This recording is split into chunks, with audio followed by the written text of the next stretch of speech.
બનાસકાંઠાની જીવાદોરી સમાન ગણાતા શીપુ ડેમમાં પણ પાણીની આવકમાં નોંધપાત્ર વધારો નોંધાઈ ચૂક્યો છે। બનાસકાંઠાના ધાનેરા, ડીસા, પાંથાવાડા સહિતના ખેડૂતોની જીવાદોરી સમાન ગણાતા શીપુ ડેમની જળ સપાટી પહોંચી છે 586.50 ફૂટે, જેની સામે પાણીની આવક શીપુ ડેમમાં 932 ક્યુસેક નોંધાઈ રહી છે।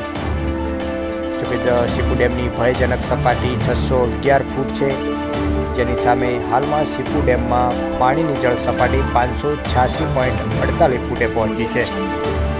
ઉપરવાસમાં રાજસ્થાન સહિત વિસ્તારમાં ભારે વરસાદને લઈને શીપુ ડેમની જળ સપાટીમાં નોંધપાત્ર વધારો નોંધાઈ રહ્યો છે।